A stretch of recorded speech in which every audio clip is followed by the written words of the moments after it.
নমস্কাৰ, learn and grow' YouTube চেনেলৰ অন্য এটা ভিডিঅ'লৈ আপোনালোক সকলোকে স্বাগতম জনোৱা হ'ল।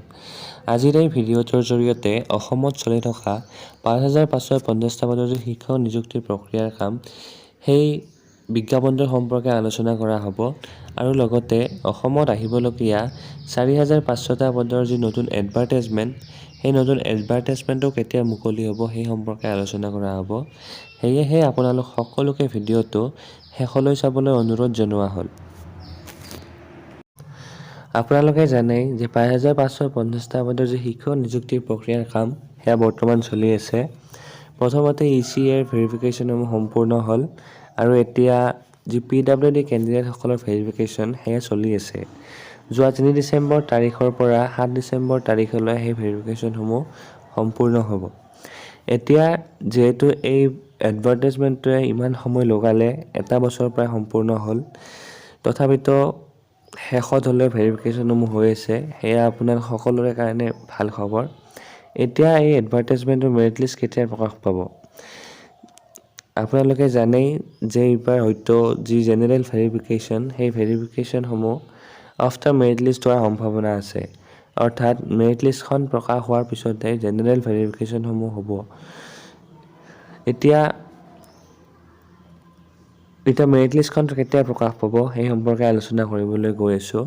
আপোনালোকে জানেই কিছুদিন আগত যে মাননীয় মুখ্যমন্ত্ৰী মহোদয়ে অসমৰ শিক্ষক নিযুক্তিৰ যি মেৰিট লিষ্টৰ যি কাম, অৰ্থাৎ মেৰিট লিষ্ট কেতিয়া প্ৰকাশ হ'ব সেই সম্পৰ্কে কিছু মন্তব্য আগবঢ়াইছিল। তেখেতে কৈছিলে যে ডিচেম্বৰ মাহত মেৰিট লিষ্টসমূহ প্ৰকাশ হোৱা আৰম্ভ হ'ব বুলি কৈছে।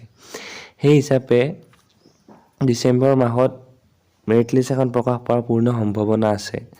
আৰু যিহেতু এইবাৰ জেনেৰেল ভেৰিফিকেশ্যনসমূহ হোৱা আফটাৰ মেৰিট লিষ্ট হ'ব আৰু যিহেতু ECA আৰু PWD কেণ্ডিডেটসকলৰ ভেৰিফিকেশ্যন শেষ হ'ব, সেয়েহে ডিচেম্বৰ মাহৰ শেষৰ ফালে হয়তো মেৰিট লিষ্ট এখন প্ৰকাশ হ'ব পাৰে। প্ৰকাশ হোৱাৰ পূৰ্ণ সম্ভাৱনা আছে। আৰু আপোনালোকে জানেই যে অসমৰ শিক্ষামন্ত্ৰী মহোদয়েও কিছুদিন আগত ৪,৫০০টা পদৰ বিপৰীতে নতুন এটা বিজ্ঞাপন প্ৰকাশ হ'ব বুলি মন্তব্য আগবঢ়াইছিল। কিছুদিন আগত নহয়, তেখেতে প্ৰায় সভা সমিতিয়ে এই বিজ্ঞাপনটোৰ কথা উল্লেখ কৰি আহিছিলে। নতুনকৈ চিটেট উত্তীৰ্ণ হোৱা প্ৰাৰ্থীসকলেও এই নতুনকৈ ওলাবলগীয়া এডভাৰটাইজমেণ্টৰ কাৰণে বহুখিনি অপেক্ষা কৰি আছিলে, কিয়নো জানুৱাৰীত উত্তীৰ্ণ হোৱা যি চিটেটৰ প্ৰাৰ্থীসকল আছিলে, তেওঁলোকে দুদিনৰ কাৰণে এই ৫,৫৫০টা পদৰ বিজ্ঞাপনটোত এপ্লাই কৰিব নোৱাৰিলে।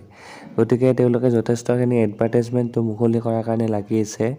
আৰু তেওঁলোক বুলিয়েই নহয়, আৰু জুলাইত যিসকলে পাছ কৰিলে তেওঁলোকে এডভাৰটাইজমেণ্টটো মুকলি কৰাৰ কাৰণে অপেক্ষাত আছে। গতিকে তেওঁলোকৰ কাৰণে ভাল খবৰ আহিব, যিহেতু শিক্ষামন্ত্ৰী মহোদয়ে প্ৰকাশ কৰিছে নতুন এডভাৰটাইজমেণ্টটো মুকলি হ'ব। গতিকে নিশ্চয়কৈ কিছুদিন পিছত হ'লেও, কিছু পলমকৈ হ'লেও এডভাৰটাইজমেণ্টটো মুকলি হ'বই। আৰু আমি জানিব পৰা মতে চলিত বিজ্ঞাপনৰ যি মেৰিট লিষ্ট, এই মেৰিট লিষ্ট প্ৰকাশ হোৱাৰ সমান্তৰালভাৱে নতুন এডভাৰটাইজমেণ্টটো মুকলি হ'ব। আৰু এই দুয়োটা এডভাৰটাইজমেণ্টৰ যি এপইণ্টমেণ্ট প্ৰক্ৰিয়া, সেই এপইণ্টমেণ্ট প্ৰক্ৰিয়া 10 মে'তে সম্পূৰ্ণ হ'ব। গতিকে আপোনালোকক জনালোঁ যে ডিচেম্বৰ মাহতেই চলিত বিজ্ঞাপনটো মেৰিট লিষ্ট এখন প্ৰকাশ হোৱাৰ পূৰ্ণ সম্ভাৱনা আছে। আৰু তাৰ লগে লগেই যি ভেৰিফিকেশ্যন প্ৰক্ৰিয়া, জেনেৰেল ভেৰিফিকেশ্যন, সেই ভেৰিফিকেশ্যনসমূহ আৰম্ভ হ'ব। আৰু তাৰ সমান্তৰালভাৱে নতুন এডভাৰটাইজমেণ্টটো প্ৰকাশ হোৱাৰ পূৰ্ণ সম্ভাৱনা আছে। গতিকে এইখিনি আছিল আজিৰ ভিডিঅ'টো। এই ভিডিঅ'টোৰ মাধ্যমেৰে মই আপোনালোকক ৫,৫৫০টা পদৰ যি বিজ্ঞাপনৰ কাম তথা মেৰিট লিষ্ট সেই সম্পৰ্কে জনালোঁ আৰু আহিবলগা যি নতুন এডভাৰটাইজমেণ্ট ৪,৫০০টা পদৰ, সেই সম্পৰ্কে অৱগত কৰালোঁ। গতিকে এইখিনি আছিল আজিৰ ভিডিঅ'টো। এই ভিডিঅ'টোৱে যদি আপোনাক সামান্য পৰিমাণে হ'লেও উপকৃত কৰিছে বুলি ভাবিছে, তেতিয়াহ'লে ভিডিঅ'টো শ্বেয়াৰ আৰু লাইক কৰিবলৈ নাপাহৰিব।